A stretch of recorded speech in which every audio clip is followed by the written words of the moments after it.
Welcome to the Taco Cast. I'm Crystal. Will is currently indisposed, so I'm doing the podcast. You're my audience, or our audience. Who knows what he's going to add to this after he gets a hold of it. Thank you for joining me on this Sunday. So, it's just me and you guys. How is everybody doing? Not gonna lie, I don't have much of a topic arranged for today. I was going to discuss maybe what was going on in Texas and around the world, stuff like that, with the weather calamity. I think that's a pretty good way to say it. But I don't know. I feel like there's probably plenty of other channels where you can get information on that, and it's such a depressing subject. So we're gonna throw some links in the bottom of ways that you can donate to help out what's going on in Texas later on. But we're probably going to avoid most of that because there's plenty of other channels where you can get information on that, news outlets and whatnot. And maybe today that's not what we're all needing. Maybe today what we're all needing is just to talk about something else. Get your mind off of the woes of the world. I'm not going to lie. I'm not very good about that. Even when I'm trying to actively not talk about the woes of the world, it's always in the back of my mind, and I'm sure a lot of you guys are like that too. We worry about stuff. It's humans. It's what we do. Ooh, I got a thread from my coat. Yeah, we're humans. That's what we do. We worry about things. I have not slept well the last couple of days. I'm sure you guys can tell. Let's see. Did I give you guys a vaccine update? Yeah, did. Because I got my butt kicked by the second vaccine. Will says I can't go through an entire episode without laying down some sailor talk, so we're going to prove him wrong. Going to avoid that as best I can. Happy things that we can talk about. We're like a month away from spring now. Earlier we discussed gardening and early preparations for gardens due to shipping delays from seed companies, so garden plans coming along nicely. I don't know if it's showing up in the video too well. Doesn't look like it is. But I recently dyed my hair purple. I did a dark purple for the back and I did a light purple for the top because I am a business professional, and having violently purple hair, not necessarily always business appropriate, but a light frosting of a pale lavender in the grays works out pretty well. So I figured doing the bright purple on the bottom and the lighter purple in the grays would work out well. That way, it's like a color mullet. Party in the back, business up front, happiness. Colored hair makes me happy. I know we've talked about this a while back, but maybe it is a good time to reiterate for those of you who dye your hair or don't dye your hair, and maybe you're letting it go, pandemic, yeah, you're not really feeling up to messing around with your hair color. That's okay. That's okay. Don't, and if somebody tells you that you need to dye your hair, no, you don't. No. You dye your hair for you. Do it when you feel like doing it. You don't feel like doing it anymore, well, then just don't do it anymore. You feel like touching it up, touch it up. You feel like it's the pandemic and you're not seeing a whole lot of people and you want to try something completely you want to do rainbow hair, knock yourself out. Do some rainbow hair. I used the Arctic Fox recently. Kind of enjoy that color. But when you go for the darker colors, be careful because it will stain. It'll wash out, but your tub will be purple for a while. Yeah. Let's see. Oh, how can I entertain my guests while Will is entertaining? Well,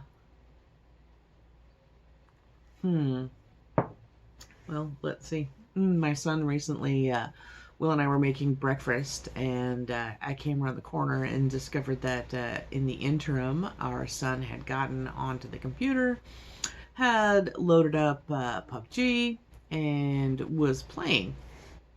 I don't probably think that anybody he was playing with watches this podcast, but in the event that they do, I apologize. He's 4. I'm sorry that he wasn't sticking with the plan that you guys were making.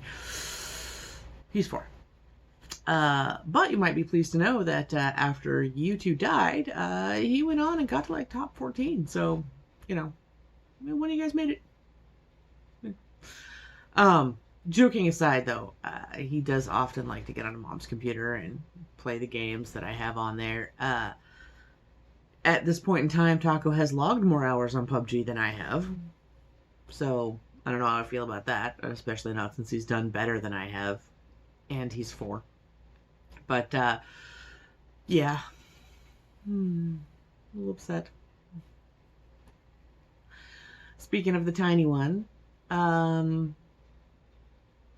know that we've touched on this before. It can be kind of difficult for kiddos with the way that the lockdowns are happening in various places. They can't necessarily see their friends and stuff like that. So, just letting all you parents out there know that I feel you and I know what you're going through. We have a little one too, and he's feeling it also. So he's been doing better though. School's opened back up a little bit. He goes twice a week.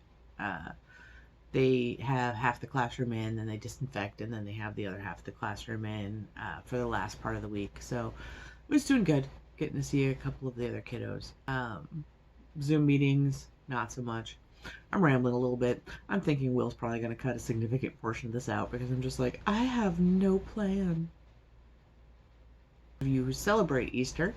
How are you guys planning on doing it with the lockdowns and stuff like that? It's what's community for a lot of people is a big part of Easter, and it's going to be difficult for social distancing to do community events. One of the things that we were talking about recently in one of the Moose meetings that we did was ways that we could do some community Easter-based events. And one of the suggestions was doing like I don't want to say virtual egg hunt, but having people take sidewalk chalk and going to various places throughout the city, obviously easy to get to from point A to point B because you got, children and whatnot. So anyways, and drawing big eggs or Easter scenes or something like that, and then having an egg hunt where kiddos and their parents could drive around and find these, maybe take pictures of them and whatnot, and that way the community still gets to participate and the kiddos still get a look for eggs, but you're doing it in a safe manner. So if that's something that you guys are interested in, might be a good thing to do. Can still do egg hunts, individually wrapped candy, sterilize the outside of the eggs, stuff like that. Kiddos generally have an easier time recovering from the illness, but keep in mind that is a general thing. Some children are hit hard. In our area, we had a newborn who contracted it in utero and passed away 2 days after being born. So, please do keep in mind that just, keep your kiddos safe, because even though they'll probably be fine, there's always that small chance that they won't, and nobody wants to be that 1%. I had a solid plan when I came out here. I was just like, you chill with your friend and entertain, and I'll come out and I'll do the podcast. And I got out here and I was just like, I forgot everything I was planning on doing. I've got no notes. Ooh. I got a speeding ticket last week. First one in 15 years? First ticket in 15 years? I'm not entirely sure how I feel about it. Feel like I should have definitely noticed that was a cop there, though. Yeah, definitely should have noticed that was a cop. So we get pulled over, right? And so I'm taking my mother to a doctor's appointment in a larger city out from where we live, right? So we're driving along, and I get pulled over for speeding, entirely because I wasn't paying attention to how fast I was going. I was just, in long stretches of road, and it's just like, and I wasn't looking at the speedometer. I was going fast enough that I could control my vehicle. Yeah, whatever. Anyway, so I get pulled over, and I'm just like, fudge. See that, Will? Fudge. Anyway, so cop comes up and talking to him, and I give him my registration, and I can't find my insurance card, and that's okay because I've got it on my phone. Last time I did that, though, the cop that pulled me over was all kinds of bent out of shape because I'd had a tail light that was out, and I got pulled over, and the cop's like, "Where's your insurance?" And I was like, "Oh, I don't have the card, but I have this on my phone." And I got like a 15-minute lecture about how I needed a physical card, and I don't know. So the planets were going to be knocked out of alignment and fall into the sun or something like that because I didn't have a physical card. And I was just like, "But you can see it right here. Like, you can look it up on here, just verify." Anyway. So, cop pulls me over and gives me a thing, walks back, and my mom's like, "Why don't you just tell him you're taking your mom to a doctor's appointment?" And I'm just like, "Because that sounds fake. It sounds so fake." She's like, "What do you mean?" I was like, "It's like the fakest thing ever. You'll be like, so what are you doing?" "I'm taking my mom to a doctor's appointment." He's going to be like, "Right, you're taking your sick mom to a doctor's appointment. Let me guess, you're also a cancer survivor." And I'd be like, and, now all of a sudden I'm in jail because clearly I lied, so I must be drug smuggling or something. So, argued with my mom about, even though it was the truth, we're not going to say that I'm taking her to a doctor's appointment because it would sound fake. So the cop was pretty nice, and he was just like, "Yeah, you need to not go so fast." I was like, "Thank you." And then I drove along, and then once again was just talking to my mom and forgetting how fast I was going, and looked down the speedometer, and I'm doing like 95 miles an hour, so put on the cruise control, and definitely saved me some time. My amusing anecdote from last weekend. That's my speeding ticket. Let's see. Nobody in our household attended this university. We just found the mug, and it's big.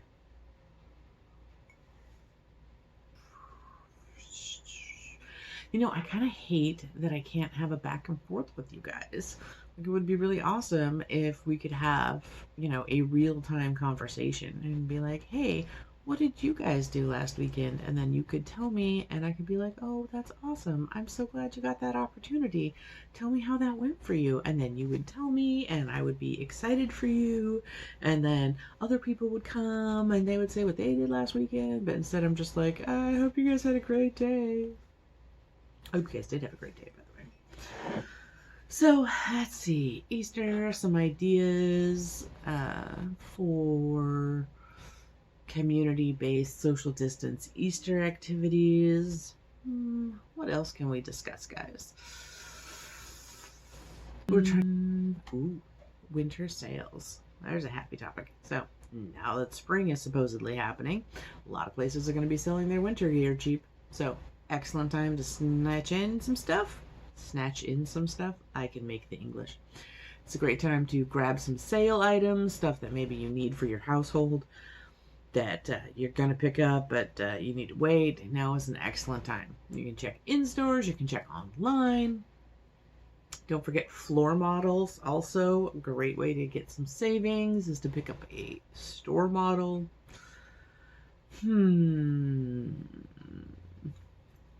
Well, Pooh, I don't know how to do this without Will. Oh my gosh. I don't have anybody to talk to, and you guys, I can't talk to you because we're not live. I'm just recording and then uploading. I look forward to reading your comments in the comment section so I can talk to you that way, but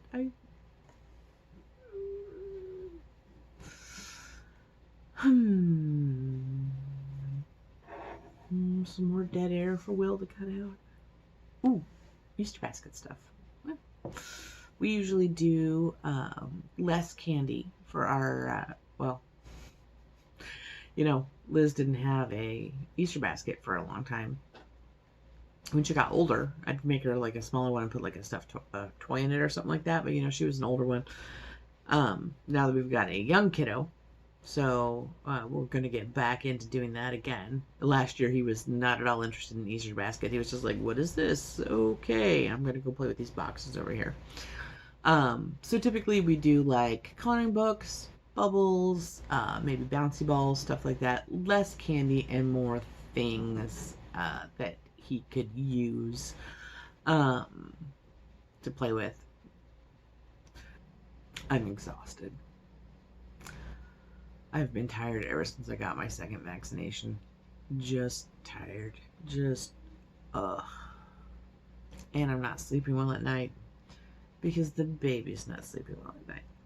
So you get kicked in the face like 3 times a night. Then wake up, go back to sleep, wake up, go back to sleep, wake up, go back to sleep. Okay, and we're back after taking a little bit of a pause. Okay, so for those of you who've been following our podcast for a while, know that I'm a member of Bat Conservation International, and that I'm a big fan of bats. I think they're adorable, sky puppies. And I'm a big fan of. God, they're just so cute. We've made bat houses, and I encourage educational opportunities about bats and their help for the ecosystem. How they eat mosquitoes, and I hate mosquitoes, so ergo. So I am also a member of the Xerces Society for the Conservation of Invertebrates, so I also enjoy bugs, but mosquitoes, there's no excuse for. There's no excuse for mosquitoes, and bats eat them. Ergo, bats are great. Anyways, so a lot of you probably know that. But if you're not aware, there's a disease called white nose syndrome, which is a fungus that attacks bats when they're hibernating. It grows on their wings and it grows on their noses. And it is deadly to bat populations. And so what happens is when bats hibernate, their body temperature decreases significantly. And the fungus, which grows in cool, dark caves, will grow on the bats because they're basically the same temperature as the cave at this point in time. So the bats will wake up from hibernation. They will clean themselves because they have this fungus on them. They will go back to sleep. The fungus will grow on them again. They'll wake up. They'll clean themselves. They'll go back to sleep. All these cycles where they're waking up when they should be hibernating burns through their fat reserves. The bats eventually die. When white nose was first discovered, they thought it was going to destroy bat populations, and in a lot of cases there have been small-scale extinction events for bats, most notably the little brown bat, which is common where we live here. And the bat species affected by white nose have dropped up to 98%, depending on the species. So there's lots of there's lots of small-scale extinction events where there are no bats left in some areas. However, there's some good news. Researchers have discovered that there's a genetic mutation in some little brown bat species, which allows them to fight off this fungal infection. So the little brown bat is starting to see a resurgence. Again, little brown bats were one of the ones that were heavily affected. We lost 99% of our bat population for the little brown bat. But light at the end of the tunnel. Little brown bat starting to make a recovery from white nose. One of the problems with that is that this particular fungus was spread by humans a lot of the times. People go into caves, they pick this fungus up, and they transport it to other caves. The problem with things like this is once people realize what's happening, it's usually too late to stop it. And then this is when you talk about any kind of infection. Once you realize there's an issue, it has already been spread. So it's not that people weren't diligent in decontaminating their splunking equipment and whatnot. A lot of people were very diligent they would go cave diving. They would disinfect their equipment, and then they would go into the next cave. The problem is this started after it had already been spread. So it wasn't that people weren't being diligent. It was just that by the time people realized there was a problem, it was too late to stop it. But they did do a lot to slow the spread. And now, little brown bats coming back. So that's a good thing. Yeah. Okay. So I've been pausing the video. Coming back. Hopefully it cuts out. So more good news in the world of entomology. Wild bee populations have started to recover. There's a number of theories as to why this is happening. One of the popular theories is that it has to do with less maintenance along roadways. So I'm sure everybody is familiar with mowed down, sprayed road edges and stuff like that, with insecticides and pesticides and things like that. With lower budgets, lower maintenance, these things aren't being done very well, and they're actually creating pretty good forage for bees. Wild bees are showing a resurgence. Now, the wild bee isn't actually discussed very frequently. Everybody talks about honeybees, which you may not know for our viewers in the US, is that the honeybee is not native to the United States.